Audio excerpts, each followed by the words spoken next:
All right, everybody. Thanks again for your willingness to be here. I appreciate you. We're right back in the saddle. That's it.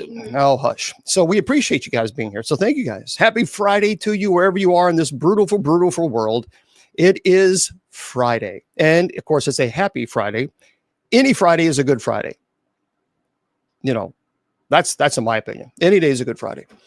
And you see behind me, it's a spooky background. I'm telling the computer to hush because the computer decided to interrupt me when I was trying to make my introductions. It's like, well, that's rude. All right. So it's Friday. Before we get into the spooky, scary stuff, let's get into the business aspects of it first, if you don't mind. Mr. Producer, roll that footage. Fans of Bishop James Long, the renowned exorcist and paranormal expert on KGRA Digital Broadcasting. Now you can carry his wisdom with you. Our Bishop James Long collection features blessed apparel such as St. Benedict hats and tees, as well as home items to protect and inspire. Elevate your spiritual journey. Go to kgradb.com/shop and discover the Bishop James Long merch today. All right, everybody. So for those of you who just saw that, here's what I want everybody to do. Everybody, please do us a favor. And I want you to go to that shop, kgradb.com. Moderators, if you can put that on TikTok, that would be wonderful. kgrad as in dog, b as in bicycle.com. All right. What you need to do then is click on the shop link. And then you'll see my name. Very simple. You click on my name. Now, we have a show page there. And as most of you know who follow, know that we are sponsoring the MKS Kids Foundation. It is an orphanage in Uganda. They are a nonprofit. They get no government assistance at all. No, I mean, they truly need our help. Thank you. So please understand that when you purchase these items, 100% of the profits that would go to me, we as a community, we are donating that to the MKS Kids Foundation, an organization. So again, so thank you, Jax. So again, it's KGRD. Yes, Mr. Producer. Oh, let me turn you up. Also, as of Monday, since you have the approval, you gave us the approval. Mm-hmm. We're going to be making these candles for Bible study and night prayer. Oh, that'd be fantastic. So now, so that will be on the KGREDB radio.com. In the shop. So excellent. Well, let me keep that up there. So guys, so when are we putting these candles up? As of this coming Monday, they'll be available.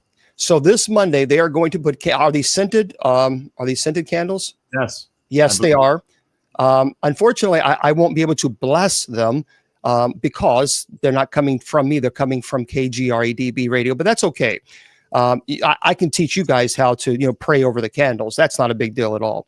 But some of they're beautiful and they are going to be scented. And some of the writing is, "The Lord is my shepherd, I shall not want. He restoreth my soul" is another one. "I will fear no evil, for thou art with me. I will dwell in the house of the Lord forever, and my cup runneth over." So those are some of the things that's going to be on the candles. And you said that's going to be on Monday? Yes. Excellent. Thank you there, Mr. Producer. Appreciate you. Wow. So there you go, guys. And again, the fact that we are partnering with the MKS Kids Foundation, I think that's really wonderful. So make sure you go to kgradb.com. Click on the shop link. All right, click on the shop link. And you got your mug. Great, AJ. And then click on my name. And so let's help them out. I am trying to get everything ready for the next book that I have. It's a paranormal investigator kind of a guide. So I finished that book. I'm now doing the final touches on that, and then I'll be uploading that, and I'll be sending that. We'll get that put out in the publisher, and then 100% of that will go directly to 100% of that will go, of course, to the MKS Kids Foundation. So I think with that, we're going to be doing well. Certainly helping them out. I think that's the beautiful thing about this.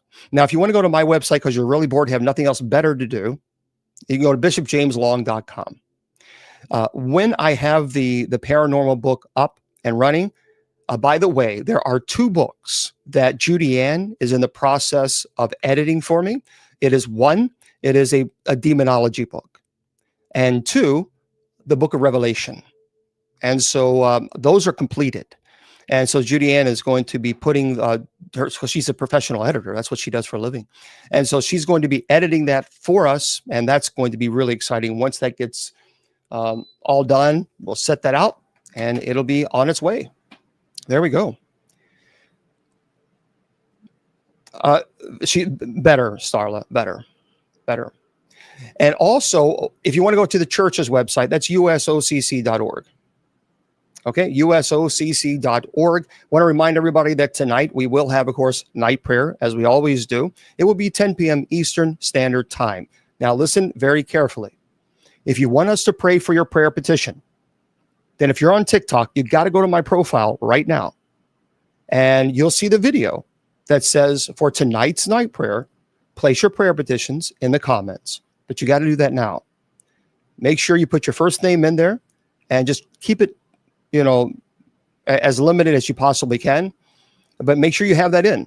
Make sure you have that in by 8 p.m. Eastern Standard Time tonight for tonight's night prayer.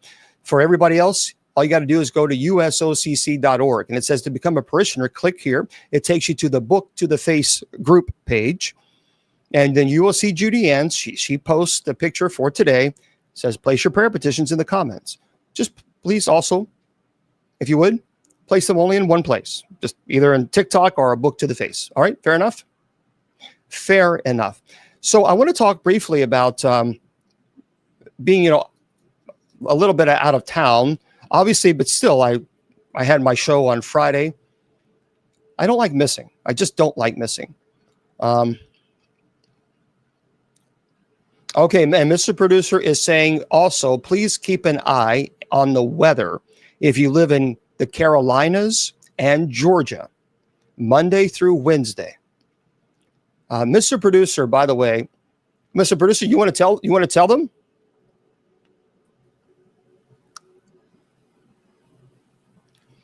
He's really good predicting the weather. Yeah, I've been studying weather since I was a child. It started on my dad's boat, of course. That's how I got into it. But I've been monitoring it. It's still, it's complicated, but the major models, the Euro and the American, is showing a system affecting.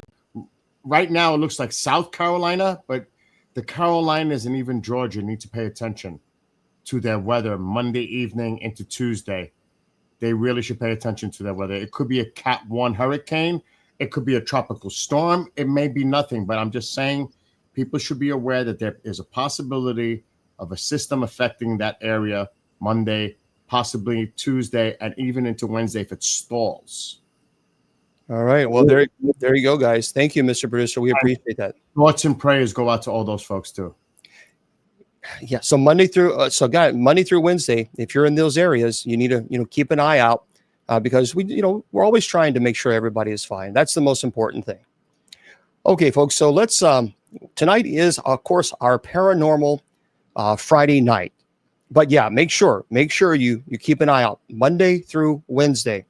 If you're in those areas, if you're living in the Carolinas and Georgia, Monday through Wednesday, keep an eye out for the weather. It's always important. And we appreciate Mr. Producer letting people know. It may not affect you, but it affects a lot of people who are living in those areas.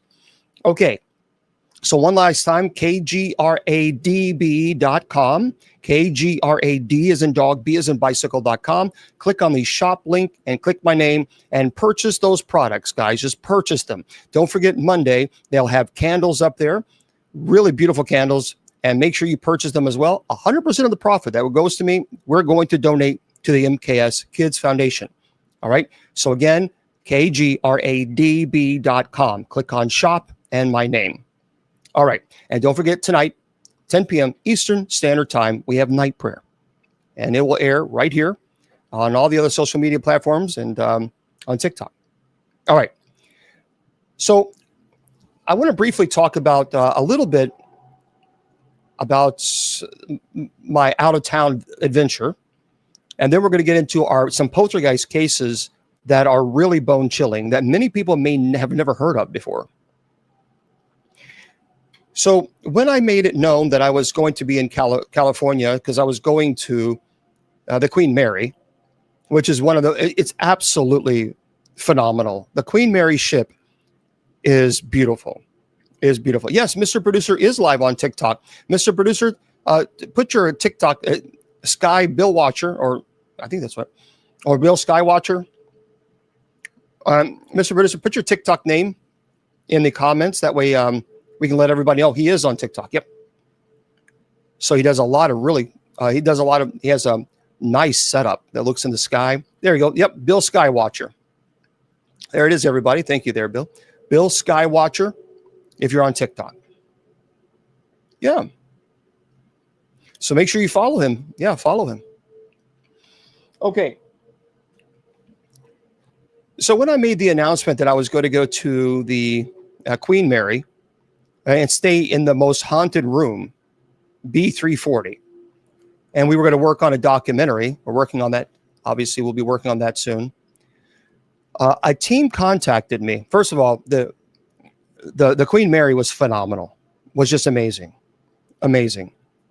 And it was so interesting because I'm just the type of I live in Kentucky. We're very welcoming.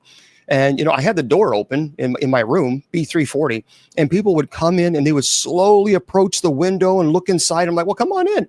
And they really didn't know how to handle that, because someone was like, well, come on into the room, because it's very expensive. The room is not cheap. Most people who rent that room don't open it up and say, come on in. It doesn't matter. And we appreciate Judy Ann taking care of that, because Judy Ann will serve obviously as executive producer for that. But it was like, yeah, come on in. And that was a lot of fun. I met a lot of people. But a team in California that was relatively new contacted me and informed me that they were working a case. And the leader of the team knew, and he admitted, he said, we are in over our heads. Now, they truly believed it was demonic. Of course, I'm skeptical by nature, because I don't believe everything is demonic. And I think most of the time you can debunk the activity. So I said, well, just send me some preliminary findings, whatever you've found so far, just send them to me. And he did. Now, I am eventually going to, not tonight, because I have to get permission from the homeowners, and we're waiting for that to happen. I never, ever share information unless it's approved by the homeowners. But they capture some growls, loud bangings, like someone had taken a sledgehammer and hit on the outside of this house. I mean, you could clearly hear it. One person got scratched. And so they asked if I would be willing to since I'm in LA, to help them with this case. It's no problem. So I did the Queen Mary. And then after that, it was just kind of vacation time. But that Saturday, what I chose to do is go to this community, this little group. I met the homeowners. They were terrified. I mean, they were terrified. And what bothered me is, of course, no clergy was willing to help them, because they didn't belong to any type of church community. And because of that, there's no donation. So no clergy was interested in helping.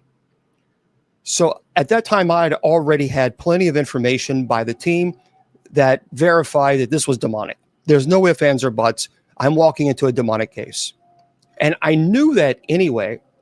When I drove into the house, I felt that deep, oppressive feeling just right around the corner. It was that powerful. And I knew at that moment, okay, I'd already known this was demonic, but when I was, turning that lane, I was like, okay, this doesn't feel right. So, we have to always try to find out what happened. And I'll talk about that when we have permission to talk more openly about the case. But so when I pulled in, so I can talk about my experience, but when I pulled into the house, there was a top floor, and there was a big window on the bottom floor, and then the top floor. Both of them had kind of big windows, and on the top floor, there was something bad about that room. I mean, I could feel it. And I didn't know anything about this. So when I pulled into the house, the team came out, and they were kind of shaken up. I could tell. And so I asked them. I said, I'm getting ready to perform the minor rite of exorcism, and I need some assistance. If you cannot be here with me, that's fine. But I need someone to assist, because when you have the sensor, and because they had everything. I asked them, you got to have this, and they had it all. So I can't hold all that stuff plus the book.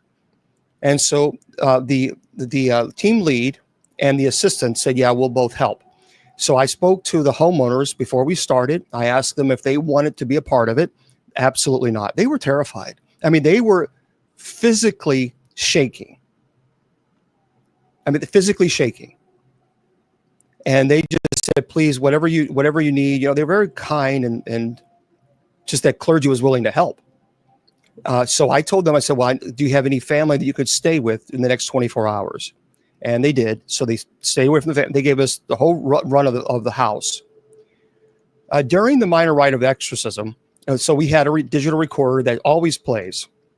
And we play what's called the Litany of the Saints. So, St. Michael, pray for us. St. Raphael, pray for us. St. Mary, pray for us. St. Joseph, pray for us. And during the Litany of the Saints, the investigator had, of course, a digital recorder. They played it back. Number one, you hear a growl.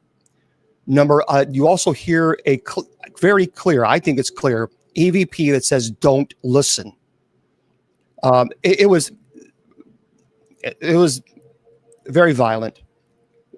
So we started in the basement. What was interesting is that room that I saw when I pulled up, that room was the most active room, because I told them, don't tell me the most active room. I want to be able to walk in and see if I can have that feeling. And I knew upstairs was bad. And upstairs was the most violent activity. So we started in the basement, and we worked our way up to the room.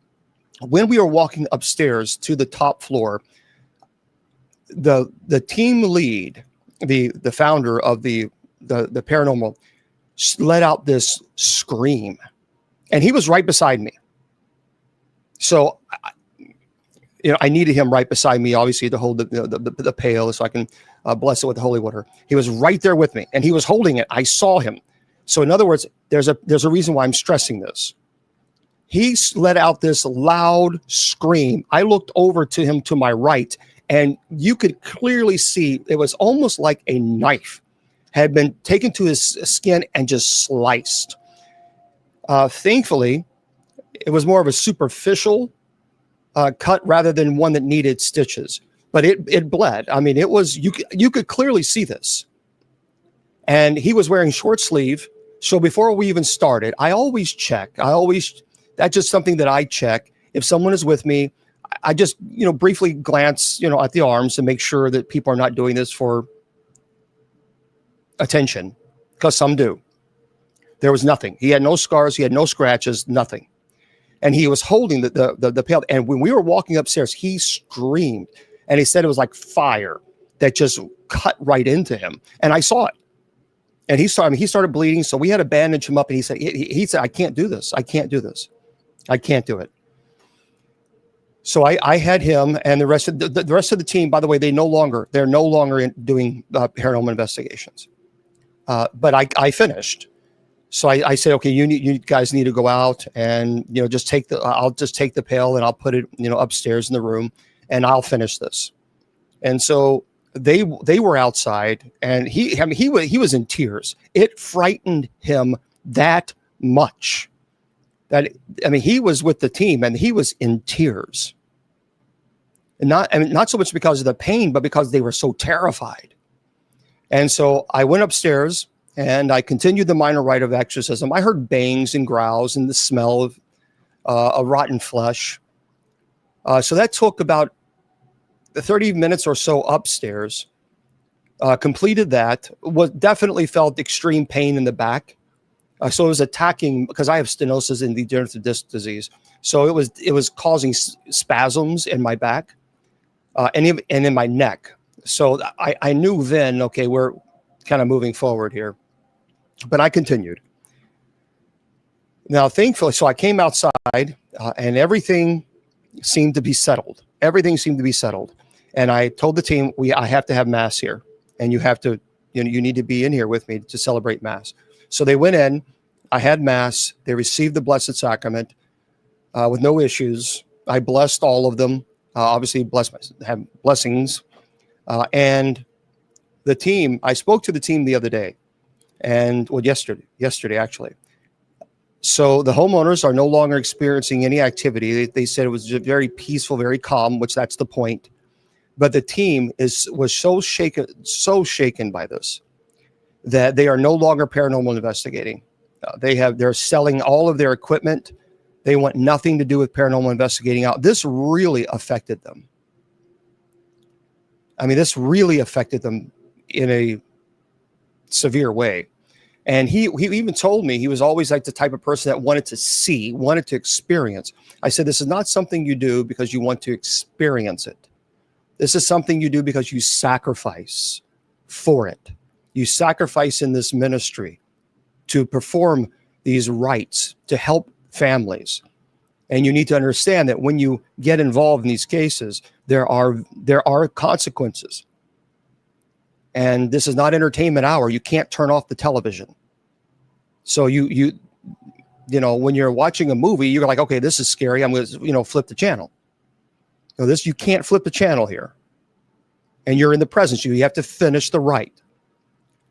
So why would I be afraid? No. I don't fear demons. I am concerned for this team. He was really shaken. I mean, he had, I think that he was more of a skeptic, and I understand that, and that's fine. There's nothing wrong. I'm a skeptic. But when he experienced that cut and he was bleeding, you could see he was bleeding pretty good. I think that obviously shook him out of this desire to want to do these cases. And I think that affected him in a way that, it was a life-changing moment for him.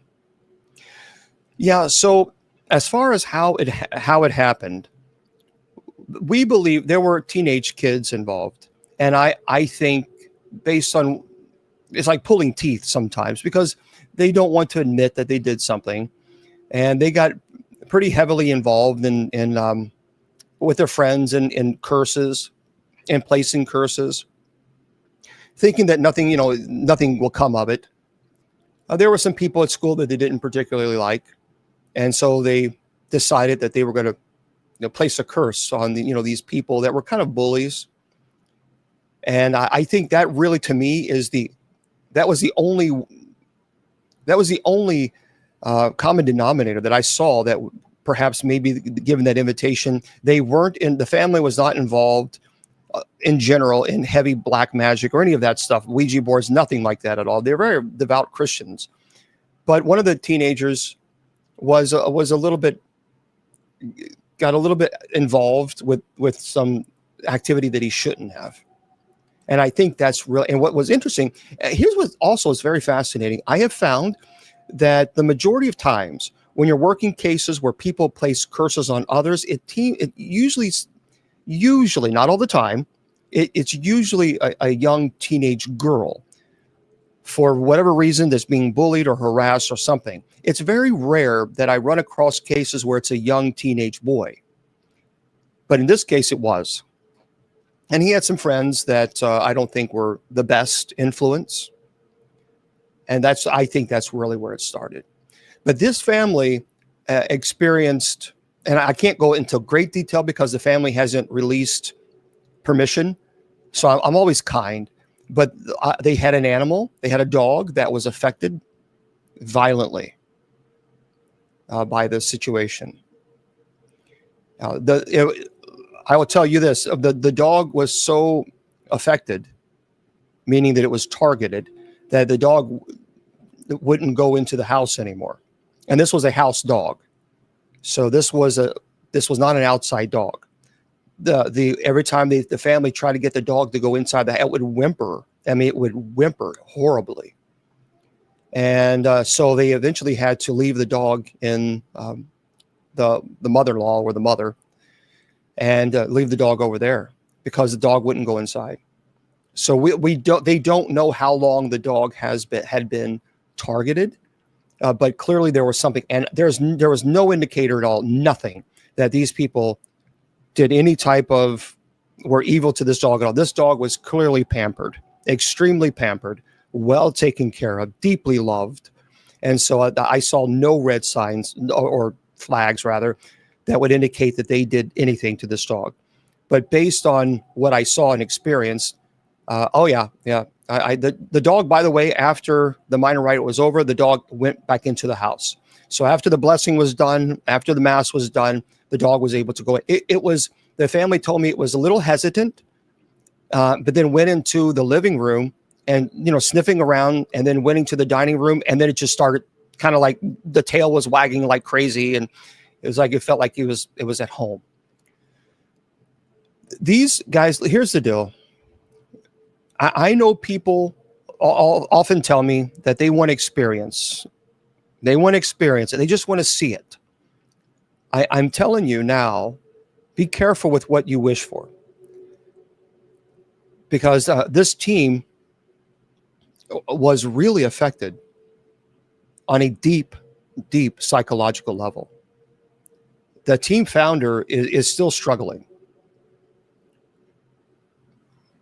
I mean, terrified. And they're terrified because, they have a family, and they're scared that, being involved in this case could have consequences. So I did, of course, I blessed them and taught them the epiphany of the doors, the blessing of the doors, chalking of the doors. And of course, if they need help, then, I'll always be there to help them. But that's the thing you got to understand when you're working these cases. This is not entertainment hour. And I understand the skepticism. I get it. I'm skeptical. So when people tell me that, they had the chair being thrown across the room, unless I see it, I don't believe it. Because that's just my nature. I'm very skeptical. But in these cases, and for the record, and again, I want to make this very clear. And this is why I say this all the time to people, not to brag, but to explain. So those of you who follow me know that I have a doctorate of ministry. I have 3 master's degrees. I used to serve as a college dean, an academic dean. I don't get paid for this ministry. I don't charge. And I don't receive a stipend. I don't receive a salary from the church. I do this ministry 100% free. 100% free. And I've been doing this for 25 years, and I've never charged 1 penny. Matter of fact, I have paid out of my own pocket to get to these people's homes. And here's why I say this. I say it because there's no ulterior motives. Well, you do it for fame. If I do it for fame, you do fame to make money. That's the whole point of fame, to make money. Well, if I don't charge, then there is no money to make. It doesn't make a whole lot of sense. I can understand if I charge $5,000 for a minor rite of exorcism, then people could say, aha, that's why you're doing it. And they would have a valid argument. But I don't charge. So fame doesn't mean anything to me. It's irrelevant. Because regardless if people know who Bishop James Long is or not, I still would do this ministry. Irregardless.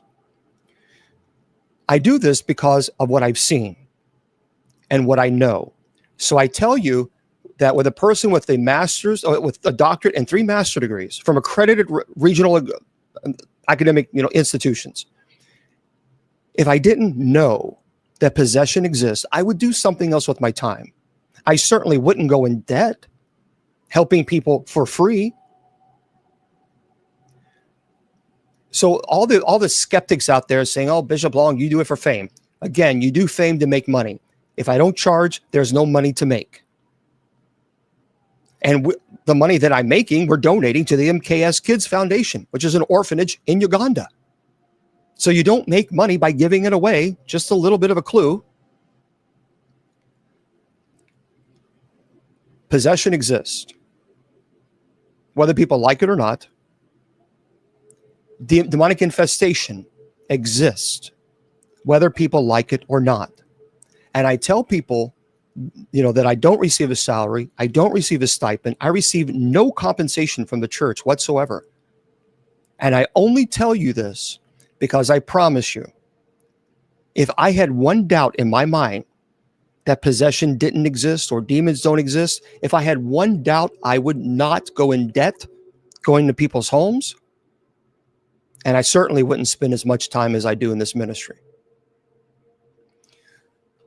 And I'm not asking, and I appreciate the accolade. I'm not looking for accolades, but what I'm explaining, there are no other ulterior motives other than for me to help people. That's it. So when you work a case that is demonic, understand there are serious consequences. And sometimes the consequences can be unbelievably challenging, not only on a physical level. Well, yeah, and again, it's just common sense. There's nothing that I benefit. I don't benefit financial in any way, shape, form, or fashion to help people for free. I go in debt. But I do this because I know what I've seen. And I can't deny it. And there's a lot of people out there that's trying to teach you and tell you that demons don't exist. They're incorrect. They're incorrect. I am sorry. I'm not trying to be rude. They are wrong. Because demons most certainly exist. Violent activity exists. People are terrified. Possession exists, whether people like it or not. I know it makes people uncomfortable, but the truth is the truth. And so I want to talk about a couple of cases, poltergeist cases. So sit back, maybe turn the lights down, enjoy your cup of beverage of, even if you like apple juice or whatever it is that you enjoy. And I want to talk about some poltergeist cases. Now, poltergeist means noisy ghost. It is not a ghost at all. It is negative energy that an individual is omitting, and it causes supernatural activity. For example, you're walking down the street and someone is walking towards you. You don't know that person, but you know you don't want to know that person. That's energy. That's all energy. Or a person can walk in a room, not say a word, and just their energy just draws people to them. Positive energy. The number one form of destruction with poltergeist is fire. In every case that I've worked with poltergeist, fire was always an issue. Electrical appliances causing shortage, going out, sparking, the flames causing fires. Fire is the number one form. And also light bulbs popping. But tonight I want to tell you a story that is not only terrifying, but true. A story that shocked an entire town, that made its way into newspapers across Canada, and that still to this very day has no explanation. Yep, Lisa. All right, so hang tight with your questions. Let me get into this. Here we go. Remember, friends, this isn't folklore. This is just a campfire tale. This is documented historical account of a young woman named Esther Cox, who lived in a quiet little town in Nova Scotia in the late 1800s. What happened to Esther would make her one of the most famous victims of violent poltergeist activity in the world. Her ordeal would last for years. She would be tormented, terrorized, and used as a plaything by something unseen. In my opinion, I think this started out as poltergeist, but I think it also turned into demonic. Understand this. When you're dealing with demonic activity does not need poltergeist activity to manifest. Poltergeist activity is, for example, the light bulbs popping or something occurring, but there is no intent behind it. It is activity. Plates being thrown, it is activity. With a demonic, there's intent behind it. You are the object or the target in which the object is being thrown. And right now, TikTok, We have chat on for everyone, but I will turn sub chat on in a heartbeat if it gets rude. I'm just giving you heads up now. So let's set the stage. Thank you, guys. Picture the town, Amherst, Nova Scotia, in the year 1878. It was a small settlement, perched in the wind-swept Maritimes, where winters were long and brutal. The nights came early, and the streets were lined with modest wooden houses. There were blacksmiths, shoemakers, shopkeepers. The clip-clop of horses on cobblestone echoed, through the town. The air smelled of wood smoke. It was a God-fearing place. Like most small towns of the time, people believed in hard work, in family, in the church. Thank you. But behind closed doors, people also whispered about things not spoken of on Sundays. Ghost stories, the devil, strange happenings that could not be explained. And remember, this was the height of the spiritualist movement across North America and Europe. Seances were being held in candlelit parlors. Mediums claimed they could, speak with the dead, which I believe in psychic mediums. Newspapers carried stories of haunted houses, rapping spirits, possessions. So when strange things began to happen in Amherst, people were ready to believe, and they were ready to be terrified. At the heart of this story is a young woman. Her name was Esther Cox, and she was just 18 years old, shy, quiet, pale-skinned, with brown hair, the kind of face that disappeared in the crowd. She lived with her married sister, Olive, and Olive's husband, Daniel, and Daniel Teed. The Teeds kept the crowded household. Esther's siblings lived there too, along with 2 children, making 7 or 8 people in a modest wooden home on Princess Street. It was noisy, full of life. Esther shared a bed with her sister Jenny, crammed into a small room upstairs, and life was simple. They worked hard, went to church, and did their best just to get by. But that summer of 1878, something happened to Esther that cracked her world open like a broken glass. So Esther began spending time with a shoemaker named Bob McNeil. Thank you. At first, she thought he was a suitor, someone who might eventually become her husband. But one night, McNeil lured her away under false pretenses. And when she resisted his advances, he pulled out a weapon. And he pressed the barrel on her head and threatened to unalive her. By some miracle, she escaped, physically unharmed. But the terror of that night left scars. People described her afterwards as changed, nervous, pale, eyes haunted. And she carried that fear with her back into the Teed household. She tried to go on with her life, but very soon, her nights were filled with something worse than nightmares. So one August evening, Esther and her sister Jenny went to bed as usual. The lamps were blown out. The house fell quiet. The stillness of the maritime night settled in. Sometime in the dark hours, Esther stirred.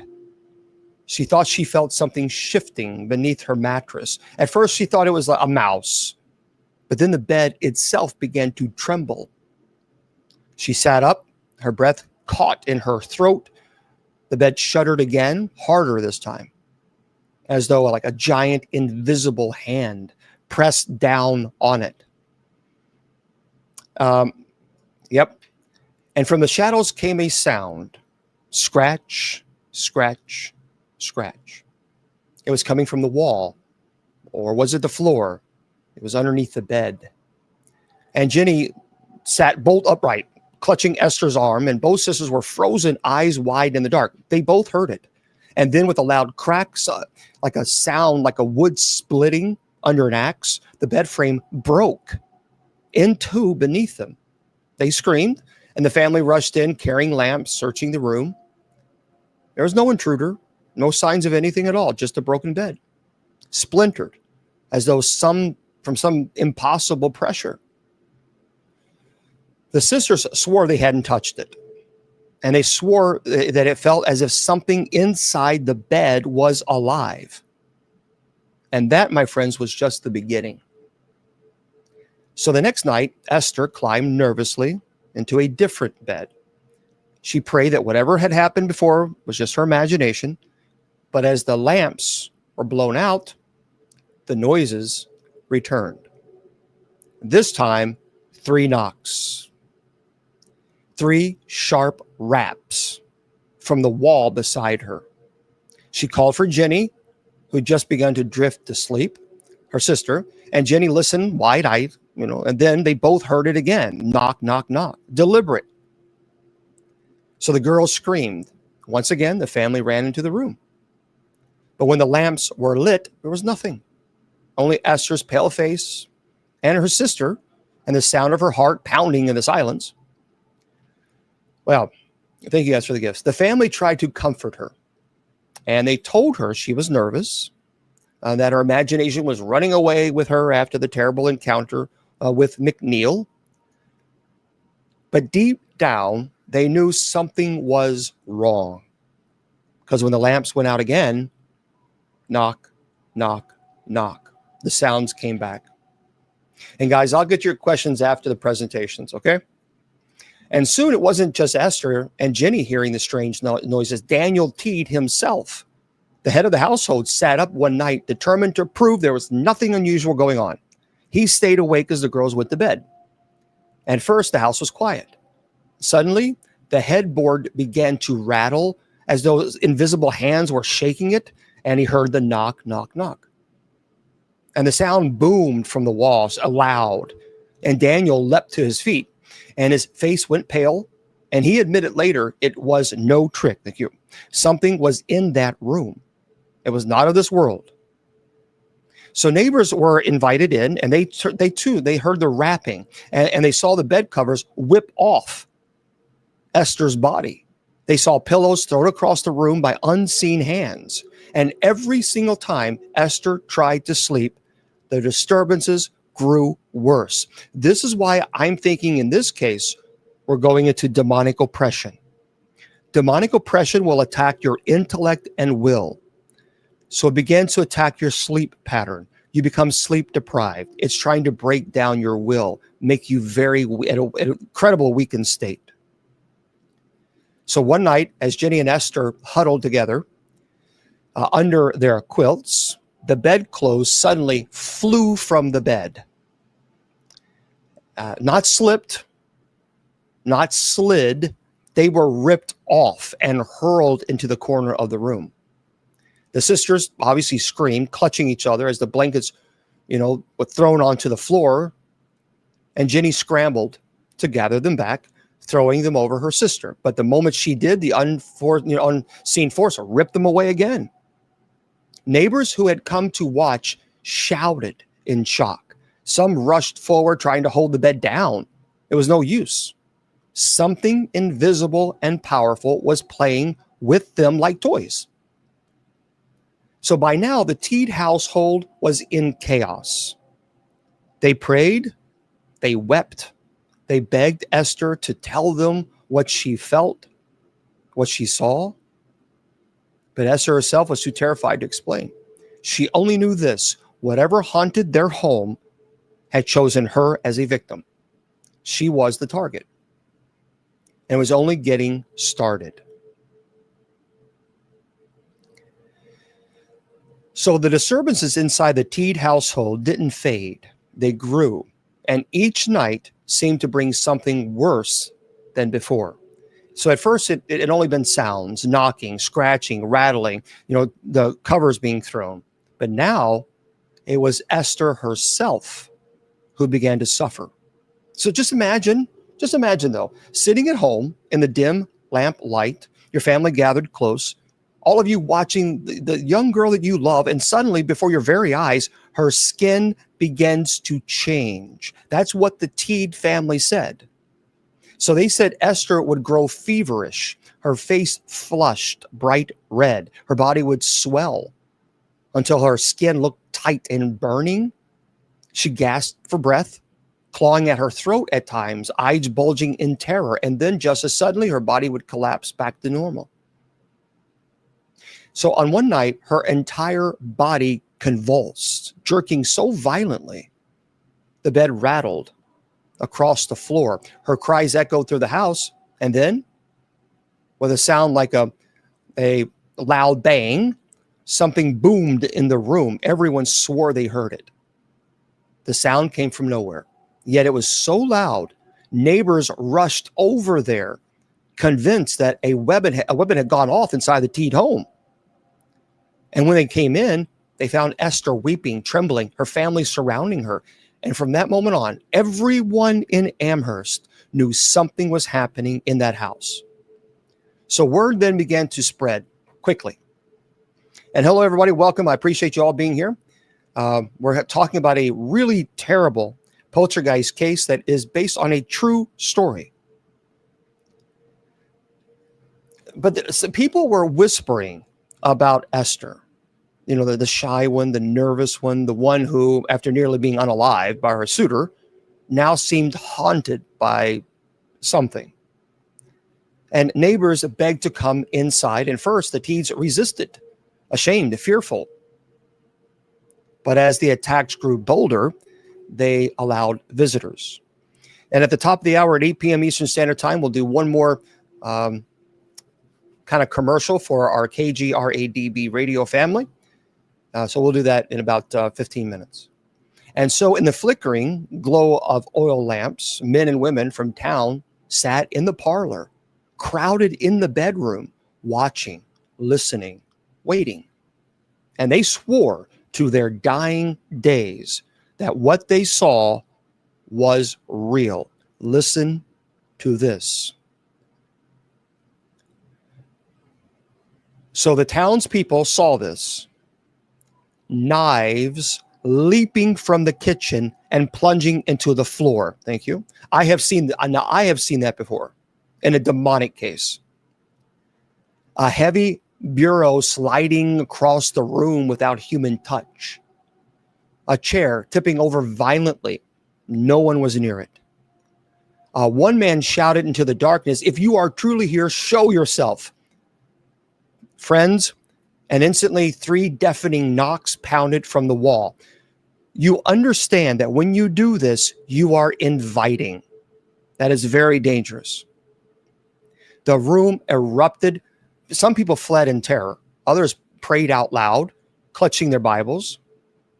All of them knew that Esther was in the grip of something far beyond the natural world. Now, I want to remind everybody that our dear sister Tracy Ann, that is in here. There you go. I just pinned it. Oh, I couldn't pin it. Well, Sister Tracy Ann, she does our rosaries on TikTok, 6:30 p.m. Eastern Standard Time. I believe it's 6:30. Make sure you follow her. So, Sister Tracy Ann, if you could just put all the hours and dates and the time, and then we'll let everybody know about that. Okay? So let's go back into this. So soon, the raps and knocks began to form answers. The family realized that the spirit, or whatever it was, could communicate. 1 knock for yes, 2 knocks for no. So they asked, "Are you the devil?" 1 knock. Yes.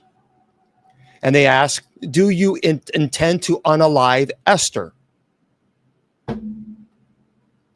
1 rap. Yes.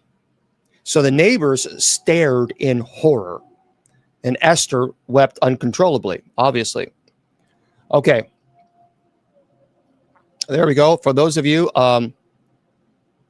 so Sister Tracy Ann has our rosary Monday through Thursday, 6:30 p.m. Eastern Standard Time, and Friday, 6 p.m. Eastern on TikTok. Make sure you guys follow. I just pinned it on TikTok. Sister Tracy Ann. And Sister Tracy Ann, please put your TikTok name, your username also. That way I'll let everybody know. So from that night on, they all believe Esther was living under a horrible death sentence, delivered not by man, but by some unholy thing. And then came the fire. So one evening, Esther was sitting quietly in a chair, and Jenny was nearby.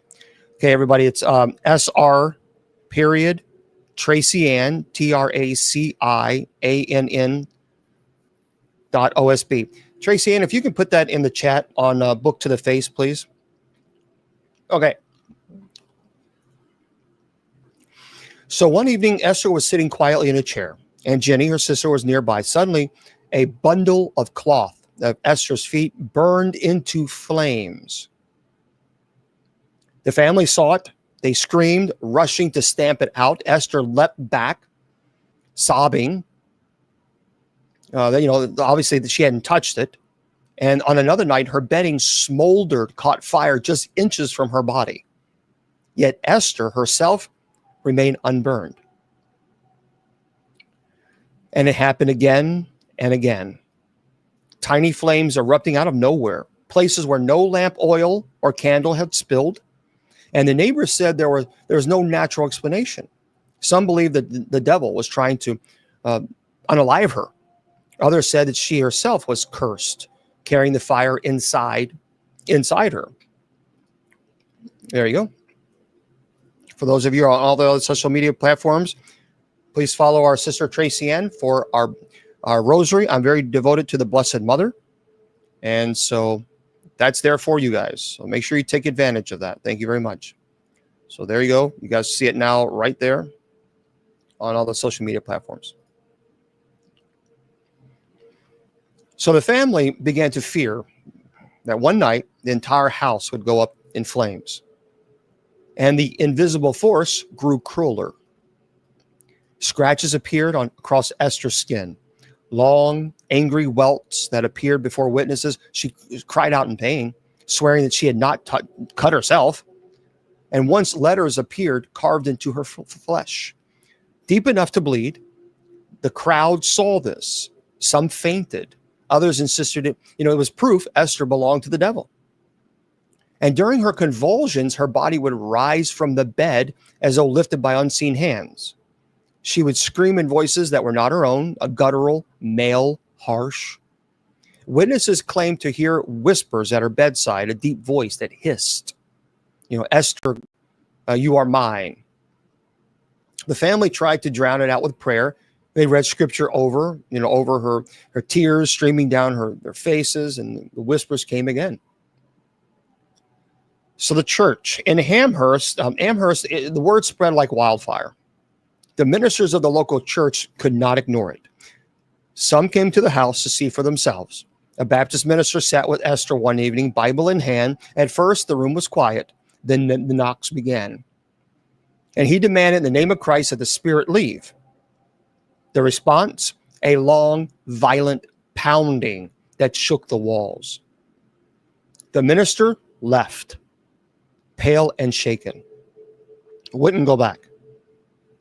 Another clergyman declared it was Esther's own fault, that her sin, her flirtations with men, had invited Satan into her life. And so people in town began to whisper that Esther was possessed. But others, including men of the cloth, admitted openly that they had no explanation for what they saw. Yeah, I know. So by now, Esther was despised as much as she was pitied. Some neighbors wanted nothing to do with her, fearing she carried a contagion of evil. And children crossed the street when she walked by. Merchants refused to even serve her. At night, she sat awake, afraid to close her eyes. The knocks, the scratches never stopped. Fires threatened to ignite beneath her. Thank you. She lived in constant dread. Her body bruised, burned, marked by something that no doctor could cure or explain. And the worst part, she knew that she could not escape, because wherever she went, the thing followed her. And the Great Amherst Mystery was no longer a family's private nightmare. It was a town-wide panic. It was about to draw the attention of the outside world. Now, this is where the outside world steps in. Investigators, journalists, finally Walter Hubble, the man who turned Esther's ordeal into the most famous ghost story of the Canadian history. So by now, the Teed family lived in a state of terror. Every night, Esther cried out. Every night, knocks, whispers filled the rooms. Every night, the neighbors wondered if the devil himself had come to Amherst.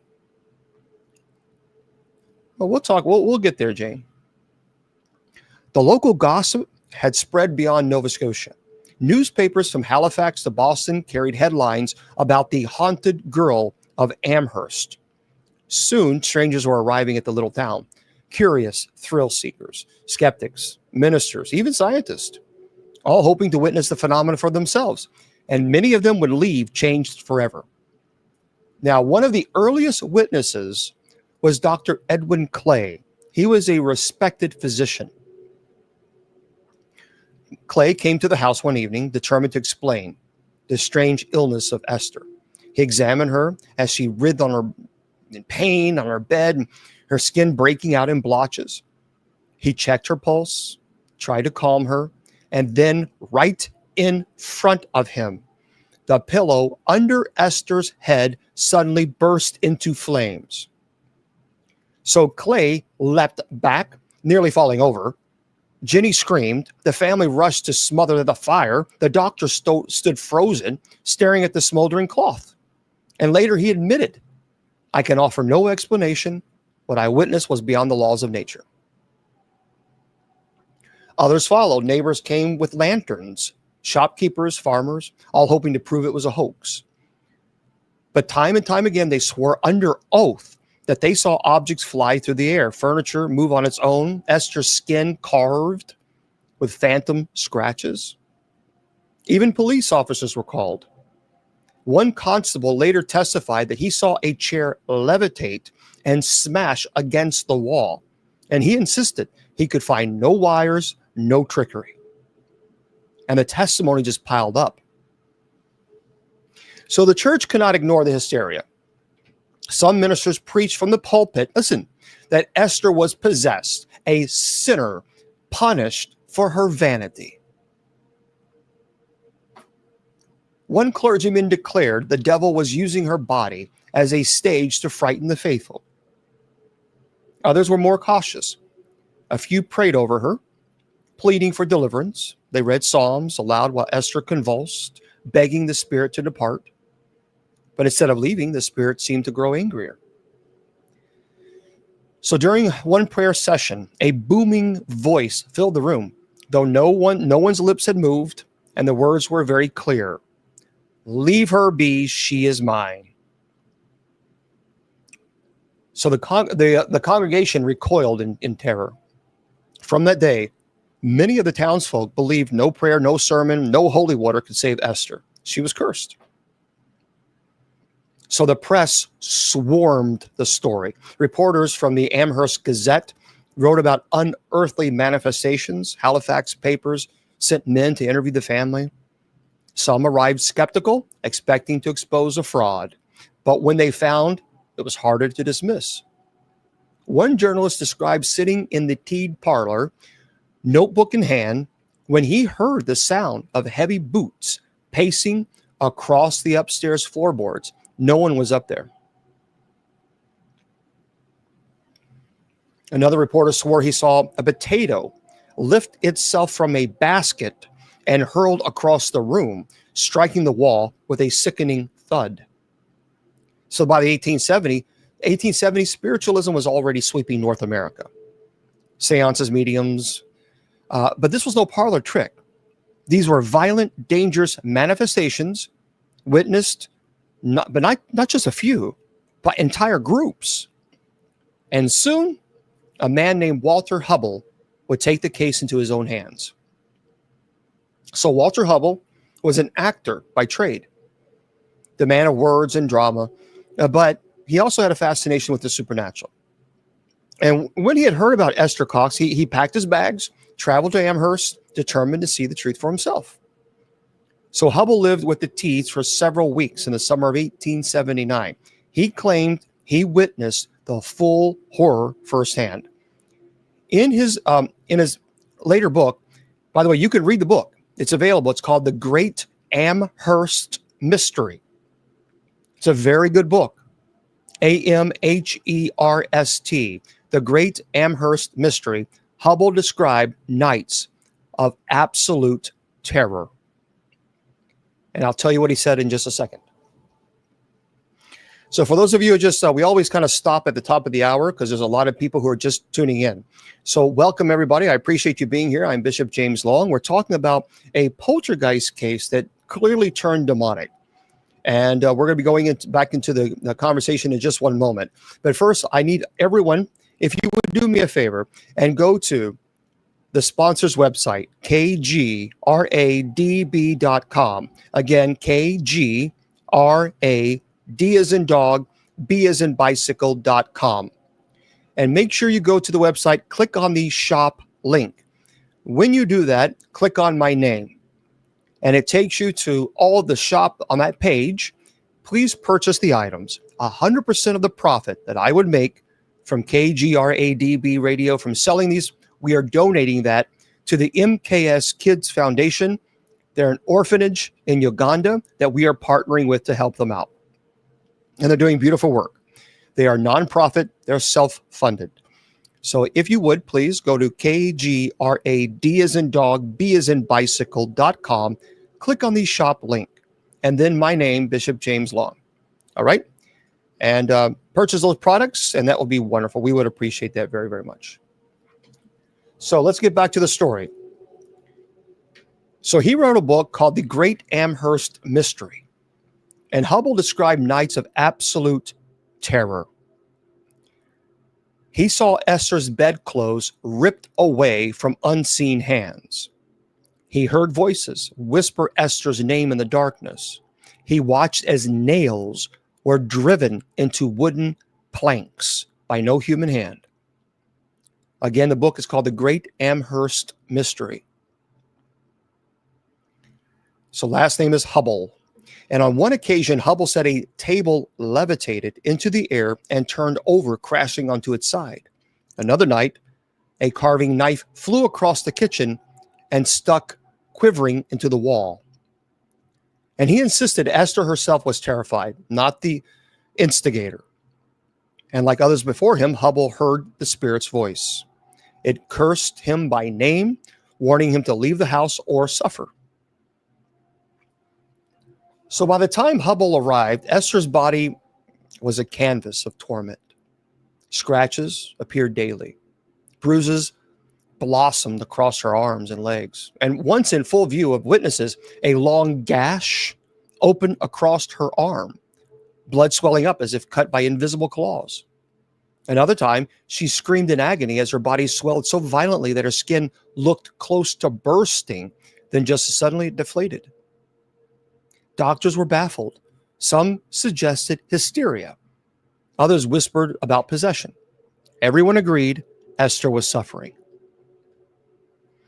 So Hubble began inviting outsiders to witness the events, hoping to document as much as possible. At times, dozens of townsfolk crammed into the Teed home, waiting breathlessly, for the spirit to act, and act it did. One night, while more than 20 people crowded into Esther's bedroom, a heavy trunk at the foot of the bed slid violently across the floor. Gasps filled the air. Before anyone could react, the trunk lifted and smashed against the wall. Another evening, witnesses watched as the spirit's message scratched itself into the plaster. Words appeared before their eyes, etched into the wall by something unseen. The message read, "Esther Cox, you are doomed." So the spirit's obsession with fire grew worse. So Hubble described a terrifying night when a curtain in the parlor suddenly ignited. The flames climbed fast, but were snuffed out before they spread, thankfully. Another night, Esther's dress began to smolder while she sat at the dinner table. She screamed as the family tore the garment from her body. The townsfolk began to murmur that Esther was a fire demon, cursed to bring flames wherever she went, blaming her. Farmers even barred her from their barns, terrified she would, set the hay alight just by standing near it. Esther could not escape her reputation. She was feared. She was shunned. And yet, Even though she was shunned, people still could not look away because they wanted to be entertained. So the knocks became clearer. The voice grew stronger. It told Esther again and again that her days were numbered. At one point, the voice boomed out in front of half a dozen witnesses, and they claimed they heard, "Esther, you will die on this very night." So the family huddled around her, trembling, certain that they would watch her perish. Esther sobbed, clutching her sister's hand, waiting for death to strike. But when dawn came, she still lived. Exhausted, pale, shaken, but alive. The spirit had lied. Perhaps it was saving her for her later. This, my friends, is what you'd call demonic oppression and demonic obsession. This is why when you're talking about possession, the person has gone through so much trauma, not only physical trauma, but psychological trauma. It is breaking. This is what breaking your intellect and will means. It is breaking you down to the point where you can't fight anymore. So by now, Esther was more than a victim. She was a spectacle, a mystery. The baffled scientists, terrified ministers, enthralled the press. Thank you. And of course, the people loved it because they were being entertained. Let's pull out the popcorn. But the story was far from over, because what came next would drive Esther into even darker places. So this is the final and most terrifying phase of Esther's haunting. So by the summer of 1879, Esther Cox was the most feared young woman in Nova Scotia. She had lived through flames, bruises, blood, voices that promised her passing. She had been studied by doctors, prayed over by ministers, watched by crowds and journalists and strangers for entertainment purposes. But the haunting was not finished with her. If anything, it was only growing darker. So the family had endured enough. Night after night of screaming, fires, violence left them shaken and exhausted. Their home had become a public spectacle. And while the haunting threatening to destroy everyone around her, Esther agreed to leave. She went to stay with friends and relatives, hoping that this demon would stay behind. It didn't. At every new place, the same torment followed her. At a neighbor's farm, potatoes hurled across the kitchen. Her sister's Olive's house, boots stomped across empty floors. At another friend's cottage, raps, knocks echoed through the walls the moment Esther stepped inside. The truth became clear. Esther was not just a victim, she was the center. The haunting clung to her like a shadow. So Walter Hubble, the actor turned investigator, continued to document every detail. And he described one night in particular. Esther was lying weak in her bed, whispering a prayer, when the sound of scratching filled the room. Everyone froze. Slowly, letters carved themselves into the plaster wall. The words appeared as if drawn by invisible claws. Esther Cox, you are mine to unalive. The witness stared in horror. One woman fainted. Another ran, screaming from the house. Hubble stayed. And he later wrote that in all his travels and all his years of performance and showmanship, nothing ever equaled the dread that he felt in that moment. Then, strangely, there came a lull. Weeks passed where Esther was left in peace. She laughed again, visited friends, even dared to hope nightmare had ended. And this is what happens with demonic entities. It's like dangling that little carrot just to attack again. Peace was not what the spirit had in mind.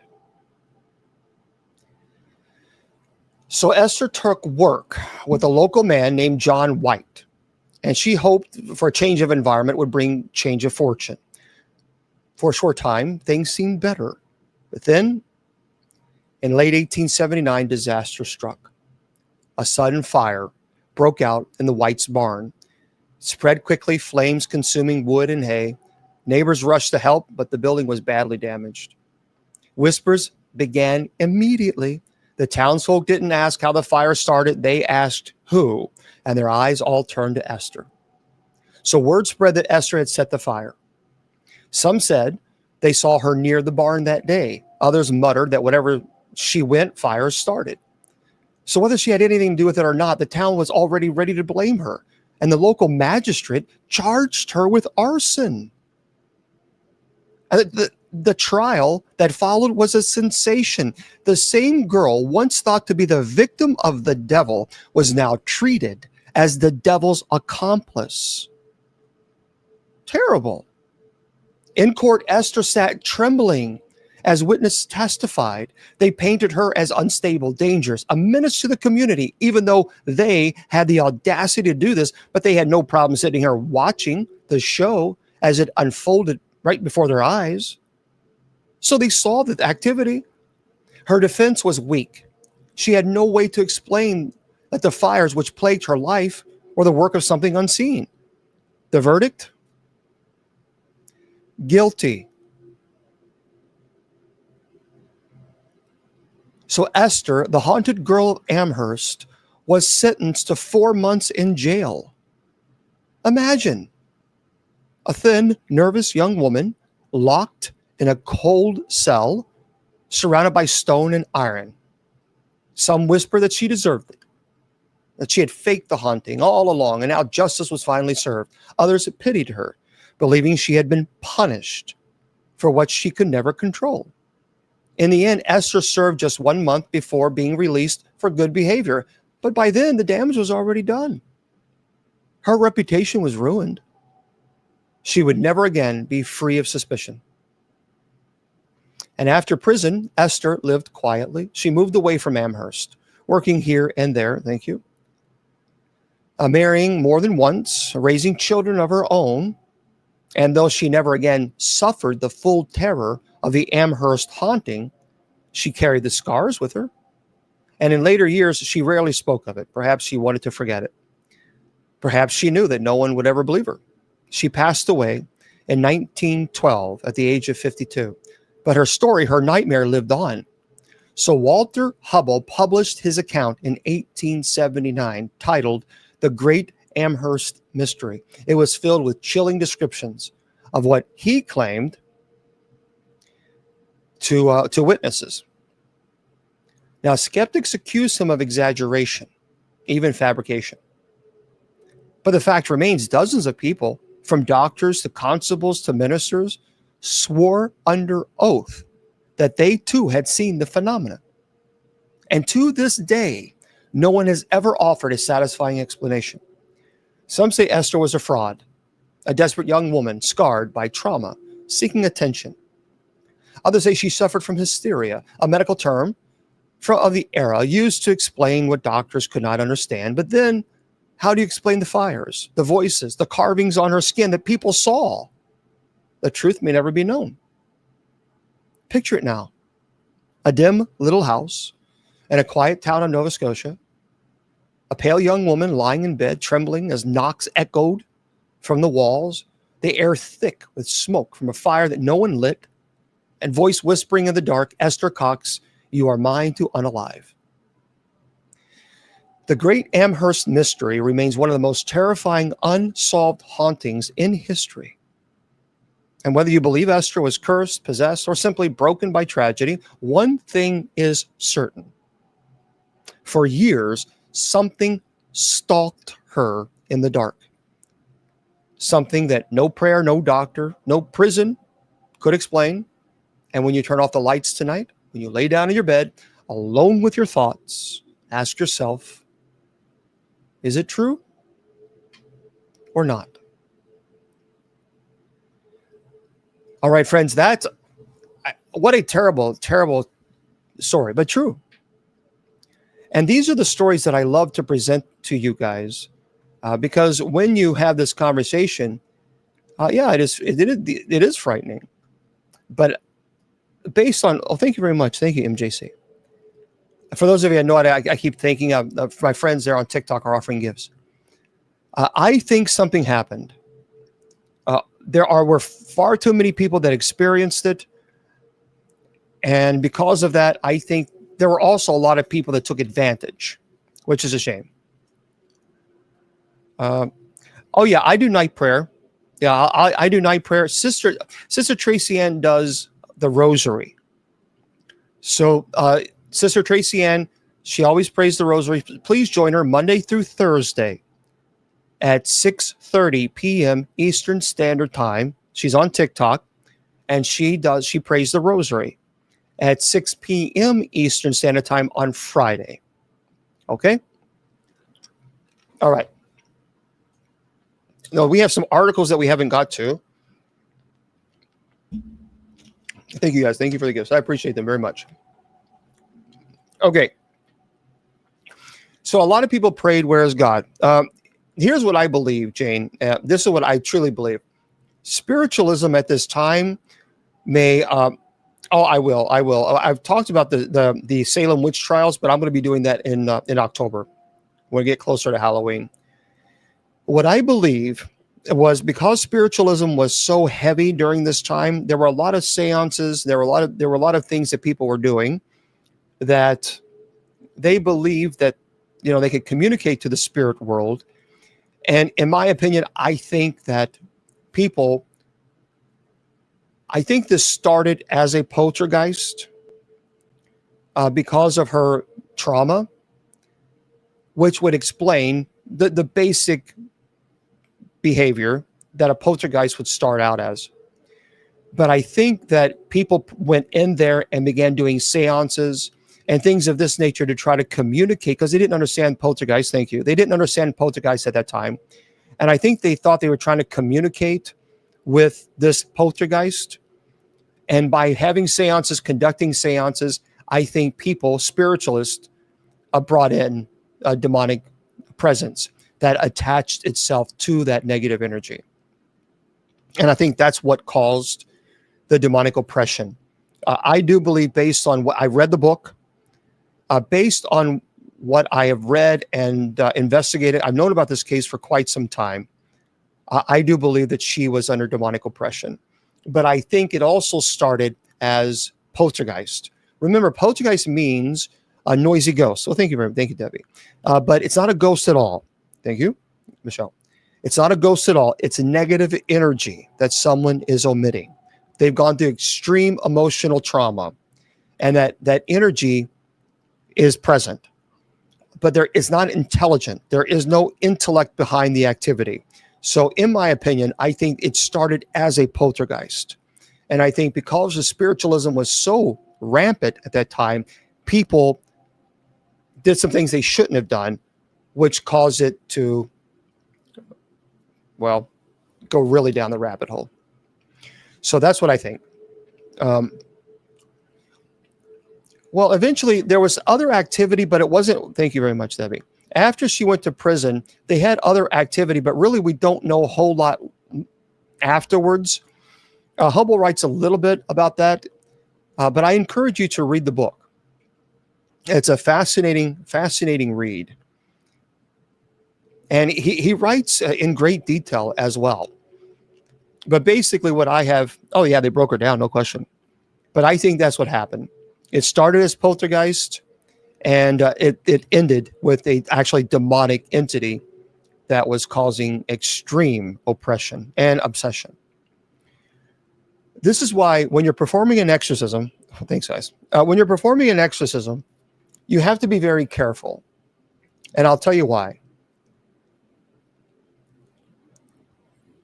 The person who is possessed has gone through extreme trauma. Both emotional, psychological, spiritual.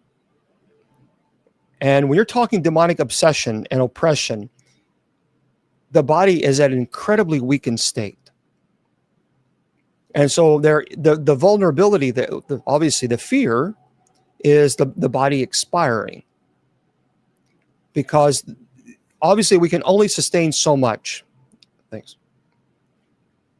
So I think when you're performing an exorcism, this is why I always have someone who is medically trained to monitor the vitals of the possessed, because I don't know if the person is having a heart attack or stroke. And so I need someone there to monitor. Now, it is frightening for them too. And so when I speak to the individual that is medically trained, it doesn't have to be a doctor, but someone, CMT, I mean, somebody who is certified,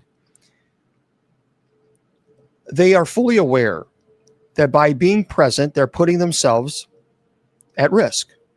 And there are times I've had in my 33 exorcisms that I performed, there was one time that the person who was there, I had two people, and the person who was, monitoring the vitals, making sure the person, the heart rate was good. And during the exorcism, the person started like a guttural growl, and it was a deep, really deep, unnatural growl. And the eyes were closed, and he was checking the heart rate, checking the pulse. And the person opened their eyes. It was all white. It was all white, like a zombie looking thing. That freaked him out so much that he went back, almost fell. And he said, I'm done. I can't. And he left. So those things can occur, but these are all parlor tricks to try to frighten you, to terrify you. Obviously, he's not prepared. He wasn't prepared. I told him, the eyes could go black. You could smell sulfur. There could be a rotten odor. There could be a temperature change. There could be growls. You could hear bangs. You're going to have these activities. And so when you do, you need to be kind of prepared for them. You can tell somebody that, but when you're actually in the room and the hairs are standing on the back of your neck, and you know that you're in the room with something very evil, and then the person opened their eyes, you're thinking that you're going to see, pupils, but solid white. Well, that really, he was not in. That was it. And I was lucky that I had two people that were certified. They were medically certified to check the vitals. And so the other person was a little bit more brave, but I get it. It's a frightening situation. Yeah. Is there a prayer? There is a prayer for like curses. You can do a memorized prayer, but you can I believe this. I'm a firm believer in St. Michael. So, the St. Michael prayer. The St. Michael is a shorter form. There's a longer form and a shorter form prayer. Okay, MJC, I'll answer that in just 1 second. So the St. Michael prayer, the shorter form, St. Michael, the archangel, defend us in battle, be our protection against the malice and snares of the devil. May God rebuke him, we humbly pray, and do thou, O Prince of the heavenly host, by the power of God, cast into hell Satan and all evil spirits who wander through the earth seeking the ruin of souls. So you can pray that prayer. There's a longer form, but the shorter form is just fine. The demonic possesses the body, not the soul. So if a person expires under the stage of possession, which could occur, Annalise McKell, Emily Rose, she passed away because she was 68 pounds when she passed away. And she was an adult. But the demons possess the body, not the soul. Okay? So how do I prepare and protect myself? Oh, Lisa, there's usually a 2-week preparation of fasting and prayer. I do the daily office anyway. And the daily office, I pray 5 times a day. There's a wonderful app, by the way. For those of you who don't know, it's called the Divine Office. Let me show you. I'll show this for you. And I pray this 5 times a day. I'm also many people don't know, I'm a Benedictine monk. So I've taken vows as a Benedictine monk. And so I pray the office. Now, there's more than just 5 times, but I minimum, I do 5 times. This is the app. It's fantastic. It's called the Divine Office. Okay. That's what it looks like. And this is a beautiful, beautiful app, and I'll tell you why. You don't have to have anything. You don't need to do anything. All you need to do is open the app. So I'll show you guys. So as an exorcist, I pray the daily office every single day. And, oh, come on, not now. Just stop. I'll show you guys what it does. It is a fantastic app, by the way. I encourage you Yeah, a lot of people, it's very simple. I'll show you, Donna. I'll show you in just 1 second. So there is, Elisa, there is a form of prayer and there's a fasting. We already know about the case, so we've already led up to this. So we try to make sure that, we limit our exposure to people, the crowds, because I don't want to get sick, obviously. You can catch, COVID or a flu or something like that beforehand. So you certainly don't want to do that. But this is what I'll show you. So let me open up the app. Okay. So I've already prayed these. And so you can kind of get an idea. That's why there's the check marks means that you've already prayed them. So that's what it looks like here when you open up the Divine Office. But what you do is, that just really brightened up, and that was interesting. So what you do is Office of Reading, like morning prayer or evening prayer. You just click on the evening prayer and you can open it up. And you can even hear it. See that?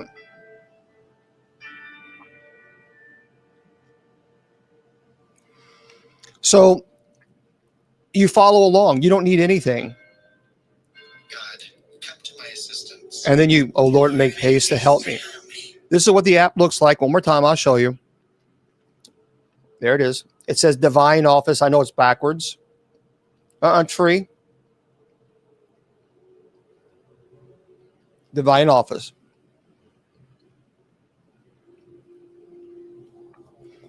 This is what we pray at night. So Monday through Friday at 10 p.m. Eastern Standard Time, we pray night prayer. It's also known as Compline. That's the official term, Compline. But that's what we pray every Monday through Friday at 10 p.m. Eastern Standard Time. And we gather as a community. We pray for your prayer petitions. And that's, again, Monday through Friday. But anyway, it's free. You don't need to know how to do it because the script is already there. The script is there for you. So there you go. What can I do before the dog comes home here? Donna, I have no idea what you're referring to. Keep in mind that I have two computers and I have a lot of chats here and a lot of chats here. So I have multiple guys. Come on. Divine Office. Divine Office. Moderators, if you can just, So moderators, if you can just put that in there, Divine Office. So there we go. If a soul can be possessed, bodies are possessed, the soul doesn't belong to demons. Now, do I believe that you can reject heaven? Yes, I do. I absolutely do. I do not believe that heaven is forced upon anyone. We know that free will exists in heaven. We know this because if free will didn't exist, then Satan could not have fallen. So, and Satan was in heaven when he fell. So therefore, we know that free will exists. I think heaven is presented. I do not think that heaven is forced upon anyone. That would be completely contrary to the whole point of free will. No. Again, I'm going to say this clear. Demons do not possess the soul. Demons possess the body. And here's why. Number one, the body, this is very important to understand why possession exists. Remember, Paul talks about that we are the living temple of the Holy Spirit. So therefore, if we are the living temple of the third person of the Trinity, then demons want to possess the body, to desecrate the living temple of the Holy Spirit. We are we're children of God. So to desecrate the body is to also desecrate the imago of Yahweh, the image of God. And that is their point, to desecrate the image of God, to desecrate the living temple of the Holy Spirit. There are people that will try to convince you to pray for demons, to try that they are able to change demons' perspective. That is incorrect. That is theologically absolutely erroneous. Demons don't want your prayers. And remember, if you think for some reason that you're going to pray over a demon and a demon is going to say, well, now that was a good point. I think I'll go ahead and follow God. Now, they were in the presence of God and they still freely chose to reject him. So the idea that you think that you're going to somehow say words that's going to change their mind is absurd just on face value. So, okay. All right. Yeah, sure. No problem there. Lisa. Yeah, I would encourage you to download the app. It's a great, again, you just follow the script. You don't have to, and just, it plays and you don't have to do anything. It also plays reflection songs. And there we go. Some people think that, they're going to change the idea or change the perspective of a demon. And somehow they're going to convince the demon to turn back to God. That doesn't happen. So that's it. That is just completely incorrect. And it's just not, no. All right.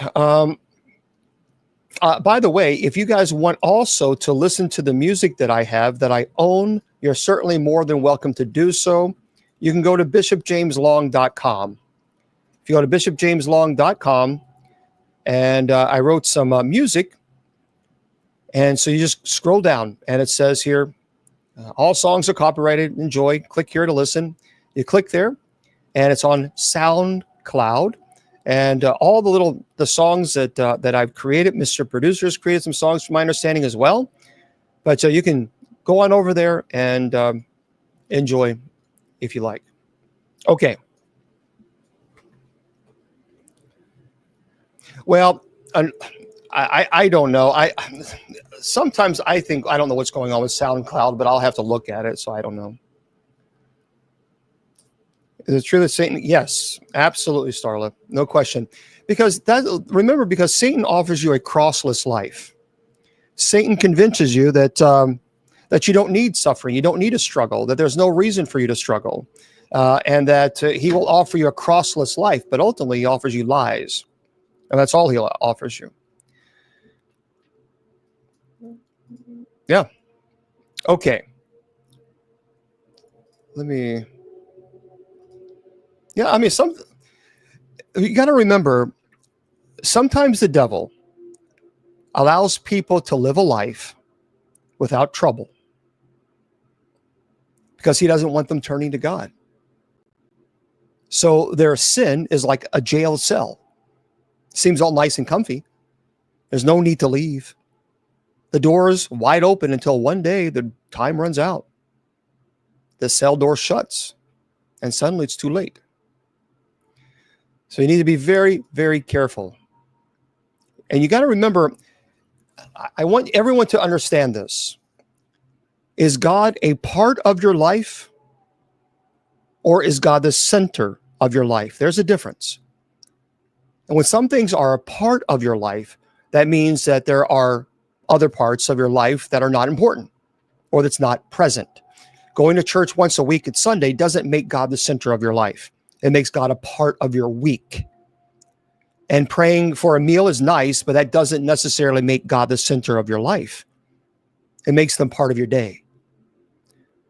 So when that makes God the center of your life, that's the question. What makes God the center of your life? It's when in every situation you think of God and pleasing God with whatever decision you make in life. When you do not give God full authority over your life, then you give the devil a chance for robbery. And that is the God's honest truth. All right. Now let me go into, for those of you, by the way, for those of you who don't know, we talked about this the other day. The house that we all know, very, very interesting situation. This is by Marija. A piece of paranormal history is going up for auction this Halloween. How to do what? I keep you got to give me the full sentence, because remember, I have multiple chats open, so I don't know what you're referring to. Donna, was it Donna or Donna? Just give me one sentence so that I can figure out what you're asking. Because just parts of a sentence, I have no idea what you're referring to because I'm juggling so many different chats.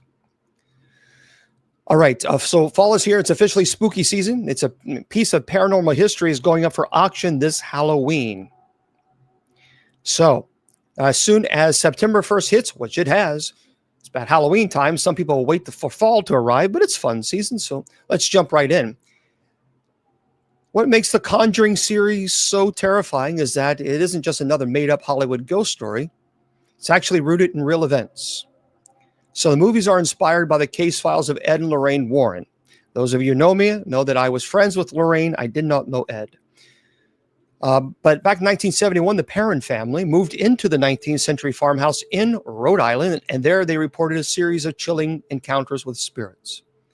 And as things continued, renowned paranormal investigators Ed and Lorraine were called in to study the case. And it said they conducted a seance in hopes of cleansing the home. Well, this, of course, is the home that inspired the very popular movie franchise. And the house is now going up for auction on Halloween. So if you have, I don't know, $1.5 million or something in the bank, you might want to consider, if you're interested in that kind of stuff, purchasing the house. Andrea, by the way, she's a friend of mine, and she has a show here on KGRADB. She lived in the house. I tell people this all the time. If you really want to know what happened in the Conjuring house, then buy her books. She grew up there. It's House of Darkness, House of Light. It's a 3-part series. They are fantastic. Andrea Perron, Perron. So I encourage you, if you really are interested in the whole Conjuring franchise, get the books. You're gonna read it from her perspective. She remembers pretty much everything. And thank you there, Donna. She remembers a lot. And so she's having some health issues. So let's continue to pray for her, certainly. And but House of Darkness, House of Light. If you really want to know, then purchase her books. And by the way, I also encourage you to purchase books from a good friend of mine, Jason McLeod. Jason McLeod, he actually studied under the Perrons. Under the Warrens. And how you spell his last name is MacLeod. Jason McLeod. A very cool person. Yep. I'm sorry, MacLeod. It is the Dark Siege. They're called Dark Siege. MacLeod, yeah. And so I encourage you, if you have not, go to his site. It's called darksiege.com. And he is a friend of mine. And these books are fantastic. They are cases that he worked. And I'm telling you, I promise you guys, listen to me carefully when I say this. If you buy these books, you will not want to put them down. I read the first book, Dark Siege, and let me tell you something. I had such a difficult time putting the book down. The way he writes, it's like you can picture this. It's like a movie. It's amazing. It is amazing. And the other book he has is also very intense. It is a continuation. But I encourage you, make sure you pick up the books. So it's Dark Siege, and I think you're going to really enjoy them. As a matter of fact, I've endorsed them. And he has a part 2, Dark Siege: The Nightmare Returns. And this really has a succubus situation. So what is the name of it? What is the name of it? Just the St. Michael prayer? No. Yeah, I used to have I'm going to have to put like a book list together again. But Dark Siege, DarkSiege.com. Get the books. Get them. I promise you, you will not regret it. He is such a brilliant writer. And I encourage, if you guys know, I wish a movie producer would contact him. They need to, because this case needs to be in the movies. It is just that brilliantly written. Thank you, Billy. So, okay. Right. And the books are more accurate. Right. Okay. For those of you who like space, very quickly, I want to talk. I have a good friend of mine who is an astronaut. I went to high school with him, and it's pretty neat. He was always one of those really smart guys. But this is by T.K. Randall, Artemis 2, a manned lunar mission. This is exciting. A manned lunar mission is set to launch in February of 2026. So a crew of 4 astronauts will embark on a 10-day trip around the moon at the beginning of next year. It's finally happening. More than 50 years after the last human set foot on the lunar surface, NASA's Artemis program is finally about to send astronauts back to the moon. Now, while Artemis 2 won't actually land on the surface, that's going to be the next mission after this one, the flight will see a crew of 4 astronauts spend over a week in space to test out all the new technology. Says, we together have a front row seat to history, said NASA's acting deputy associate. And the launch window could open as early as the 5th of February, but we want to emphasize that safety is our top priority.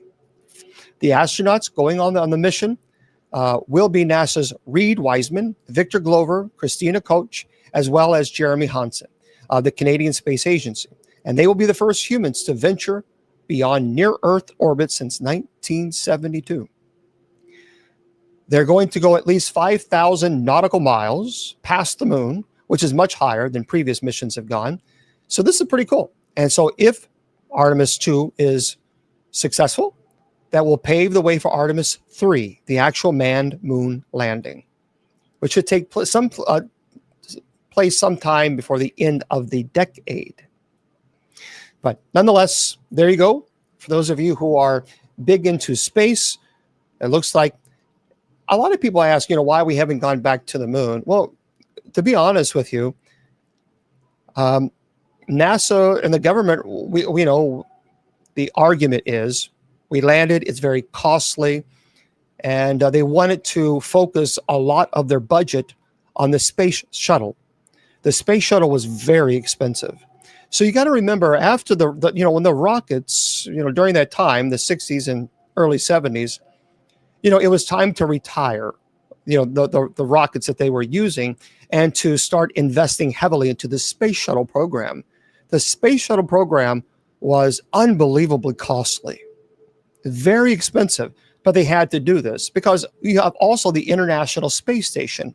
So that was the goal, was to then begin this International Space Station to have more satellites in space, and that became the primary goal. Going to the moon kind of lost its luster because the argument is we beat the Russians there. So therefore, because it's so costly, that they wanted to allocate those funds to the space shuttle program and to the International Space Station. That makes sense on a logical side, but I know there's a lot of naysayers out there. I get it. But nonetheless, that is a logical explanation as to perhaps why we have not gone back. Okay. So I know there's a lot of people. There's a lot of people that say we never landed on the moon. But here's the deal: what a lot of people don't know, you can actually see the Voyager. You can see several of the aircraft, or the craft that was there. You can see other things that were there. So that we now have telescopes that are strong enough to where you can actually see it. You can even see the tracks. So you're right. So I get it. I understand the naysayers, but at the same time, I think that there could have been something there. No question. All right. Yeah, I don't want to do this. I'm trying to. I want to see which one I want to do here. The last thing. Oh, by the way, this is crazy. Listen to this. If you've not seen the show Westworld, now that is an adult-oriented show. I'm going to tell you now. It's called Westworld. Kids should not watch this. TK Randall writes this. This new super realistic robot face is straight out of Westworld. A firm in China has developed human-like faces for robots that are eerily realistic, capable of expressing emotions. So a future dominated by lifelike humanoid robots has taken one step closer to reality this week, following the release of a new video showcasing a state-of-the-art robot face. Developed by Chinese firm Ahead Form, the face is able to express subtle emotions, looks so realistic, it's almost good enough to fool someone into thinking that it is a real person. I've seen the video. Watch it. It says not too difficult to imagine future humanoid robots using this type of facial technology. The only head version of a head form Origin M1 is a face robot designed for research, interaction, and high-end display scenarios. It integrates a full facial actuation system with up to 25 micro motors, enabling lifelike expressions, blinking, and eye movements. Embedded RGB cameras inside the pupils provide visual perception, while built-in microphones and speakers support real-time audio interaction. You need to take a look at this. It's called Ahead. Would you go on a tube to the U? Ahead Form Origin M1. It is, I have to say, it is very interesting. Okay, for those of you who are listening to this on podcast, we want to say thank you for being with us, and hopefully that you all have a wonderful and beautiful evening. Let me close this up. Okay.